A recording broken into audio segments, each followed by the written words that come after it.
teams don't have the mental toughness to keep fighting. This team does. A rush on Kessler. He's in trouble, and he's hit.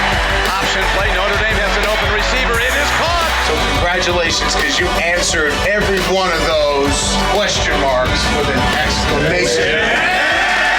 Yeah, baby! I love beating USC.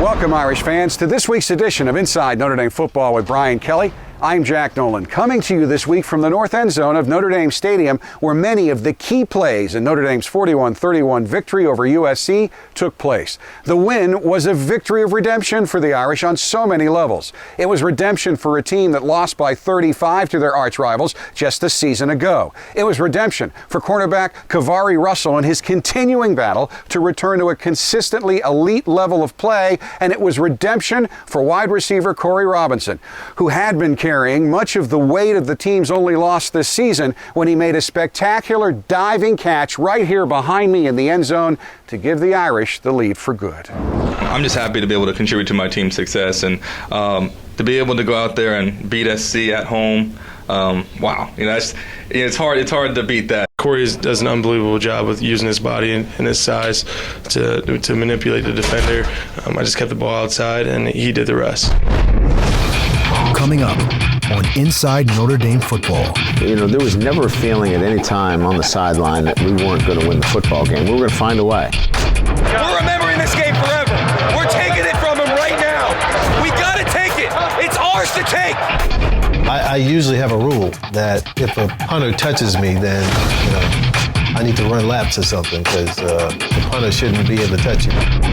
Inside Notre Dame Football with Brian Kelly is presented by TireRack.com and brought to you by Team Notre Dame partners Sprint, Coke Zero, Under Armour, and Gatorade. Inside Notre Dame Football is also sponsored by Delta Airlines, proud to be the official airline of Notre Dame Athletics, Bank of America, Cadillac, Canon, Xfinity, Meyer, Notre Dame Federal Credit Union, Sirius XM Satellite Radio, and UPS.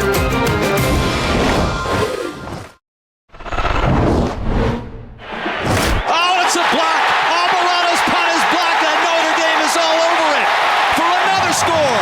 I can't remember a game where your special teams were more aggressive than they were against USC, especially in the punt game.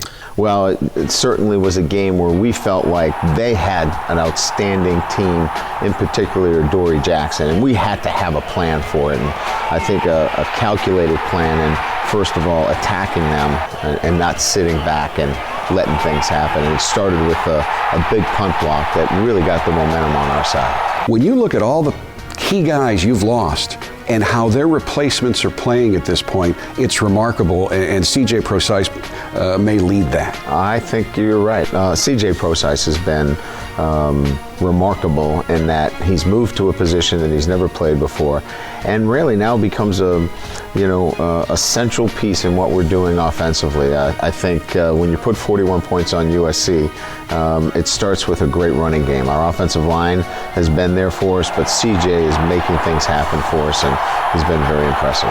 Kaiser, maybe the most important thing he's doing is he's not making mistakes. Yeah, I mean, he's learning every time he goes out there. He knows that. But the great part about coaching him is that he knows it before you even bring it up. He knows that he can't take a sack in that situation late in the game. He knows he's got to throw the ball away.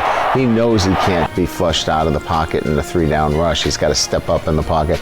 All those things he's learning as we go, but he still makes plays for us. He still keeps the chains moving. He still can be orchestrating 90-yard drives, and to put together 2 90-yard drives as a freshman quarterback against USC, pretty impressive stuff. And your defense made the plays it had to make to win that game, but also gave up a ton of yards, an amount of yards I know that's not acceptable to you. Sure. So what's the next step defensively? Well, 4 quarters of football and that attention to detail, tackling, proper fits. There are no scheme issues. The players that we have are the players that are going to play the next 5 games and the next 6 or 7 games, whatever it ends up being. And we just have to keep coaching them. We got to coach them better. All of that can be worked on, and we can get better at that.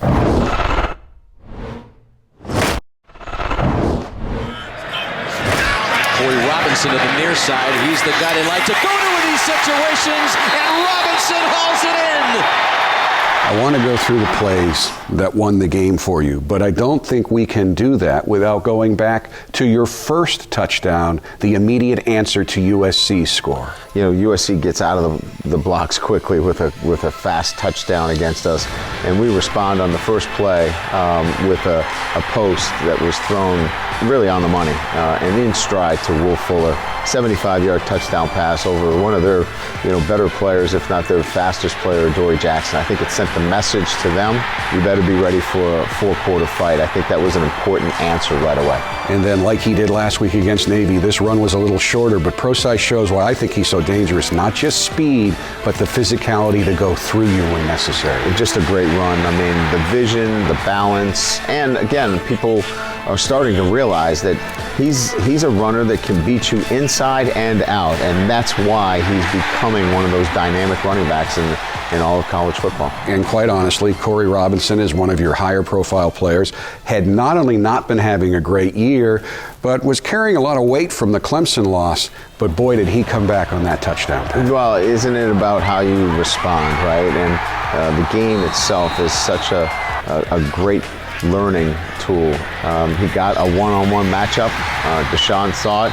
If you get it close to Corey, when he's in that mindset, and he was, I knew he was going to make the catch. It was a great catch. Kavari Russell has struggled a bit because this is his first year in the new defensive system, and he comes up with one of the best interceptions I've ever seen. Not only does he play the ball in the air, I would have taken a batted ball in that situation. He goes up and makes a terrific catch and a great interception. I think it was a key play in the game. It sets up a breathing room field goal, and then you come up with another pick, and Russell's involved in that one too. Yeah, deflection there, obviously. Another big play. We get a pass breakup that Max Redfield gets and makes a great run and gives us pretty good field position. We don't get what we want out of that, but we do a great job in special teams and pinning USC really deep. And your defense had to preserve that win. They did, and they had to play the kind of defense necessary where we keep the ball in front of us, where we make tackles. They stepped up when they needed to, made the tackles, played the kind of defense that we expect them to play all the time.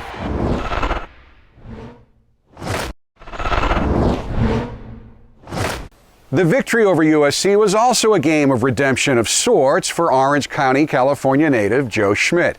Schmidt went to Mater Dei High School with plenty of fellow Irish fans, but he was also surrounded by hordes of USC fans, and he knew many of the Trojan players who beat the Irish last year and took the field at Notre Dame Stadium this past Saturday. Schmidt missed last year's loss to the Trojans with an injury, but as a team leader, the fact he was not on the field made the loss hurt even more, not less. The pain of that loss to USC has been one of the factors driving Schmidt to become an even better leader this season. Fight for each other today, Jerry. Fight for each other. Every inch, man. You get cut, you get up, you run. The last time we spoke a lot about leadership in particular, and something that you mentioned was always learning, always evolving. That's what makes a great leader. What do you know now that you didn't know then? Well, a lot, man.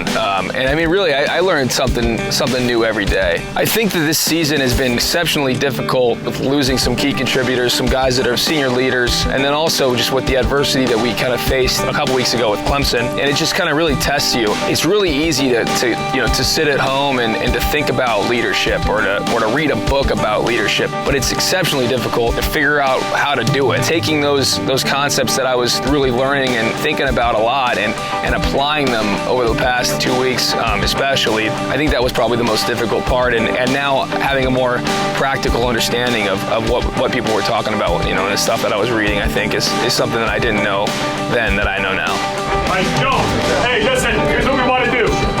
All right, shark, we should kill him. Something I've really noticed with you this season is the evolution of your relationship with Brian Gorder. How does that change as a fifth year and now a captain? First, me and Coach Van Gorder have a really close relationship, and it's something where we're close off the field, but then we have a really, really good working business football relationship. And it's great because I've worked really hard to be able to see the game the same way that he sees it.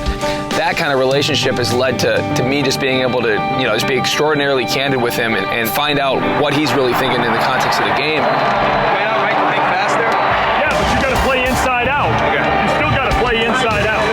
And I was just too fast then. It makes for me to be a more productive leader, a more productive player, and then also kind of relay that information to the people around me and hopefully get our defense in the best possible position to make plays. See if he gets another opportunity. This time is Aguilar. Turns it up inside, making people miss. Aguilar, touchdown! Being at home there and kind of watching the boys, kind of get it thoroughly whomped is something that I'll never forget. And this has been something that I've been working towards, and the team's been working towards. Oh, that's the George Shillelagh. That's what we got to get back right there. I think it's pretty well known that USC doesn't like us, and we don't really like them, and that's just how it's going to be forever. I knew that this was an important game to me. Like this USC game is something that, I really look forward to each and every year, and I've had circled for a long time. So now it comes to Notre Dame's defense to see if they can stop the men of Troy. We're remembering this game forever. We're taking it from them right now. We got to take it. It's ours to take. Kessler, plenty of time. Ball batted, and it's intercepted by Max Redfield. Notre Dame wins it 41-31.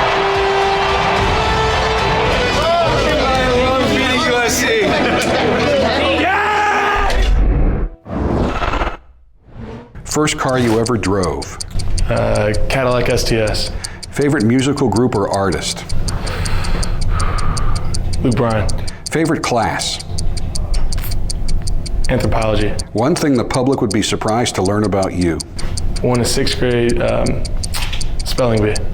What is your favorite spot at Notre Dame? Grotto. Player on the team most like you? Corey Robinson. Get up early or sleep in? Get up early. Best nickname on the team and who has it? Sheesh. Breezy. Hardest hitter on the team?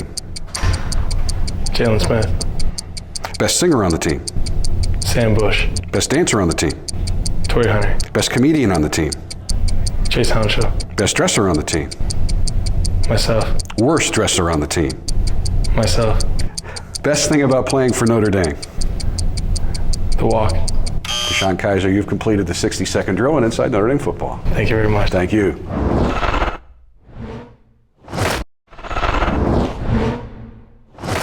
A truly special moment occurred before Saturday's Notre Dame game when Irish greats Jerome Bettis and Tim Brown were honored on the field for their recent induction into the Pro Football Hall of Fame. Bettis was the MVP of Notre Dame's win over Florida in the 1992 Sugar Bowl and went on to a 13-year NFL career that included 6 Pro Bowl appearances and a Super Bowl championship with the Steelers in 2006. Brown played 17 years in the NFL, 16 with the Raiders, earning 9 trips to the Pro Bowl in the process. Of course, Notre Dame fans know him best as the winner of the 1987 Heisman Trophy. It is now, once again, my privilege to announce the winner of the Heisman Trophy. He is Tim Brown of Notre Dame. I'm truly honored to be standing before you today. I would like to take this opportunity to thank my coaches and my teammates. I definitely have to thank my family for sticking by me through the bad times and the good times. God bless you all. Thank you very much. This is Timmy Brown, the number 3 all-purpose carrier in the nation. Turns the corner, gets blocking, gets the wall, and takes the ball as only Timmy Brown can do it. Just the little things that people never knew. But if you see right here, at the last second, the kicker gets off the ground, the punter, and makes that, So I usually have a rule that if a punter touches me, then, I need to run laps or something because the punter shouldn't be able to touch you. But that was a different situation right there. Yeah, this was a real big play for my career because this was the first game of the year, and Coach Holtz, this is after me going through this metamorphosis with him as far as, me being a great player or whatever. To do things in practice and then spring game is one thing, but to be able to go and make plays like this in a game of this magnitude was something totally different, man. At that particular time, our special teams, our punt return team they just felt as if we couldn't do any wrong. So if they got me in space, then they knew that, we could make some things happen. Tim Brown, one man to beat. He's gone. See, that's the way a punter is supposed to look right there. He's supposed to be on the ground someplace. But now the very funny thing about this is that I told them, look, I am dead tired. I'm dead tired. We gotta block. So if you see this from the beginning, there is nobody blocking for me because we tried to block it. So all these guys are there. You don't see any blue jerseys. And now once I break break through them, now they're all my guys are picking off everybody coming back. So it's just me and the punter. And he touched me. See, he's not even supposed to touch me right there. I used to say that to punters. They used to get really mad at me. I was on the sideline in between these punts. And our defense went 3 and out. And so I told coach to block it. So really all I wanted to do was run this ball out of bounds, but I didn't want to go on their sideline. I wanted to come towards our sideline, but this guy right here that's coming up the middle of the field wouldn't allow me to do that. So I made that move right there, and once I got there, I knew that we had something special going on. One man to beat again. Tim Brown will score. You think that this won the Heisman for you? Oh, no doubt. Because first of all, no one had ever done this before. No one had ever ran 2 punts back-to-back in the same game.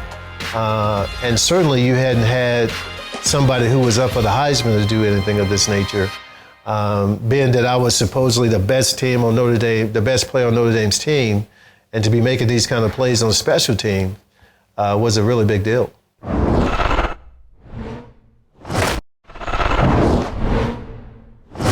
It's time now for the experts at TireRack.com question of the week for Coach Kelly. This week's question comes from Mike Durda of Olympia, Washington. Coach, how do you keep players from putting themselves on a pedestal and keep them grounded? Each and every player here knows that they're all treated equally. I think that's the most important thing. Whether you're a star or whether you're the guy that sits, way up here in the team room, meaning you're a freshman, you're all going to get treated equally, and that's very important. Next up, a bye week for the Irish, followed by a road trip to Philadelphia to take on a Temple Owls team that is ranked for the first time since the end of the 1979 season and is off to its best start since 1974. It's a well-coached team. They played us tough a couple of years ago at home. They beat a very good Cincinnati team that's already beaten Miami. So we've got some time to prepare, get our guys rested up, get some guys back, and get to work against a very good Temple team. Like the Notre Dame team, we're off next week, but we'll be back in 2 weeks to break down the big game at Temple. Until then, thanks so much for watching, and as always, go Irish. Inside Notre Dame Football with Brian Kelly is presented by TireRack.com and brought to you by Team Notre Dame partners Sprint, Coke Zero, Under Armour, and Gatorade. Inside Notre Dame Football is also sponsored by Delta Airlines, proud to be the official airline of Notre Dame Athletics, Bank of America, Cadillac, Canon, Xfinity, Meyer, Notre Dame Federal Credit Union, SiriusXM Satellite Radio, and UPS.